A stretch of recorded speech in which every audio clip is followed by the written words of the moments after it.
Okay, we have our fourth ace.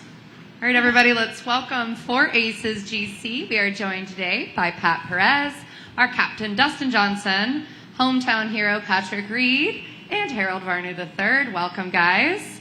So we're making our very first appearance in Texas this week as a league, and it also happens to be your hometown, Patrick.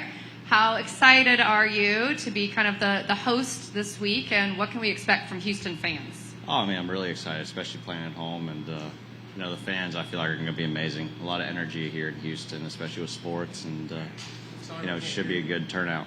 You can speak into the microphone. There's a point in having the microphone. They can hear me. Don't worry, they can hear me.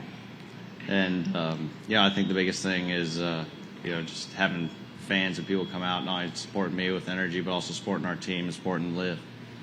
There's always been a decent turnout here when the PJ Tour has been in the past, and just the energy out in the Woodlands where I'm from and where I'm living. I mean, it feels like all of them are coming out. So I feel like we're gonna have a good turnout, and hopefully us 4 up here can do some work this week and go ahead and get on that podium and give them something to cheer about.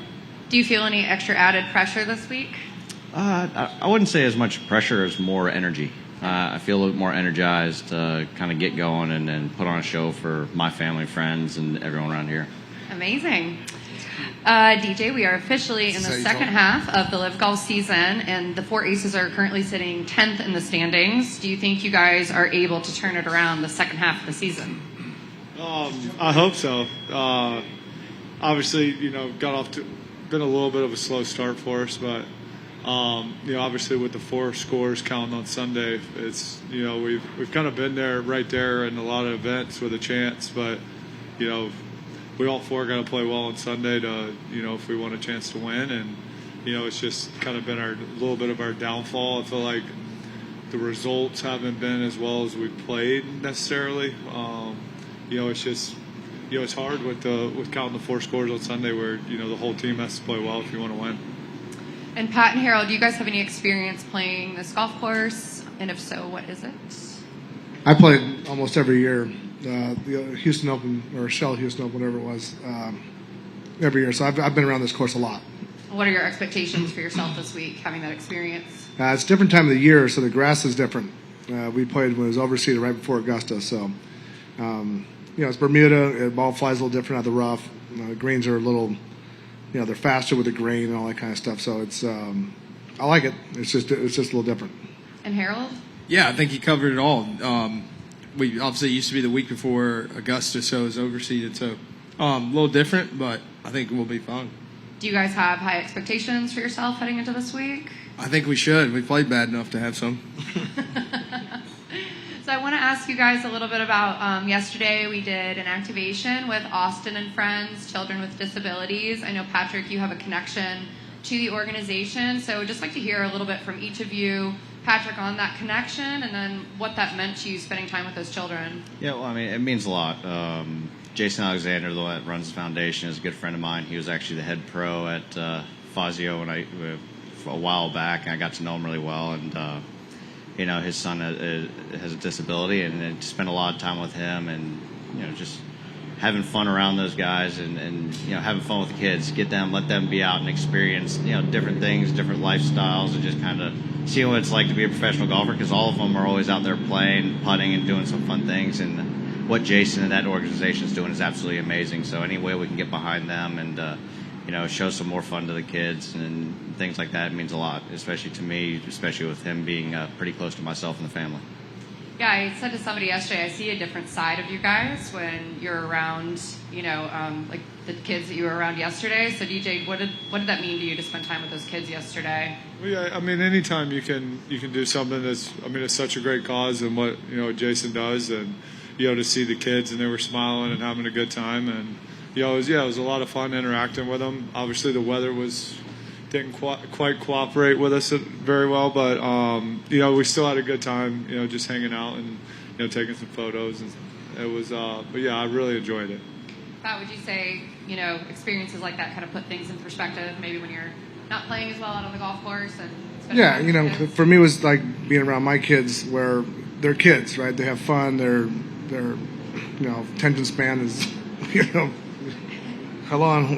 It's. I had a blast. It was like being around, any other kid, and it was just it was a fun deal. It was a nice moment. Awesome. Congrats. Good luck this week. I'm going to kick it over to Mike. So, obviously, the first 2 years, you guys have been the top seed. I think we've changed the format a little bit, so there's only top 3 seeds get a bye this year.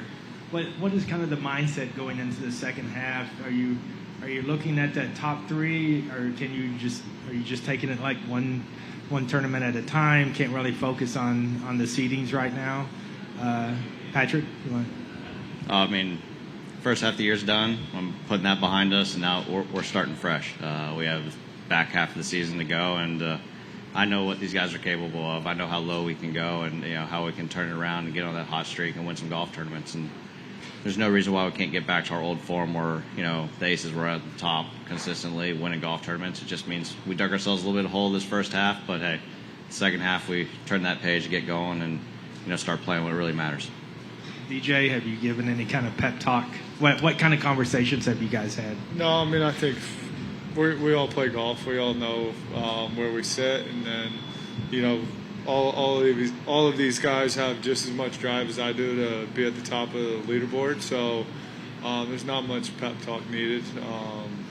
We know it's time we got to play some good golf here the last half of the season, and kind of claw our way back up the leaderboard a little bit.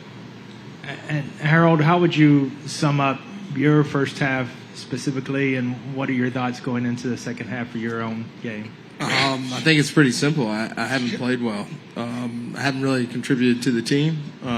So I just think good golf takes care of everything. So I'm just going to work on that, and it's pretty simple. If you play well, good things happen. So I don't know. I believe something good's going to happen, and I won't stop believing that. It's a season for a reason. So it's just a part of it. It's golf. And Pat, just one last question. Obviously, you guys, the first 2 years kind of dominated on Sundays. Like that was your thing. What have you seen this year that hasn't happened that way so far?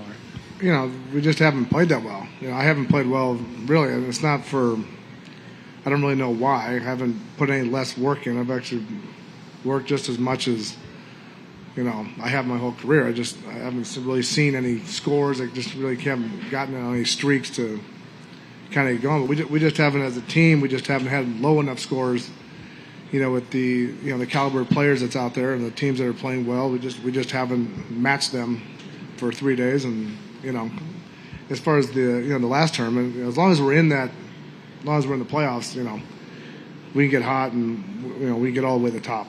So as long as we're in, we got a chance to win. And DJ, just going back to the seeding thing, how important is it to get that first round bye? Do you feel like it's vital, or it really doesn't matter. I don't think. I mean, obviously, winning your match is the most important. So if you get a bye, it's definitely helpful, but it's not necessarily it doesn't make or break. As long as you're in, I mean, just about any team can win. So whether we have a bye or not, we're still there, so we might as well play. And if we have to play an extra day, we just go on and beat that team and keep moving. Thanks.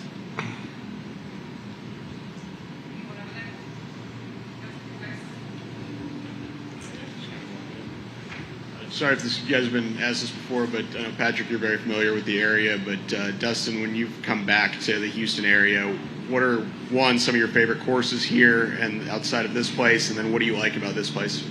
Well, I mean, I've only played here in wherever Memorial Park or something. So those are the only 2 places I've played. I mean, I like both the courses, but I do like the Houston area. I think it's it's a big sports town, nice area, and the golf courses, I like them. So I've always enjoyed being here. Heat and humidity make it kind of difficult to play here sometimes? I mean, I grew up in the South, so this is normal for me. Anyone else? All right. Thank you, 4 Aces. Good luck this week, and good luck, Patrick, your hometown.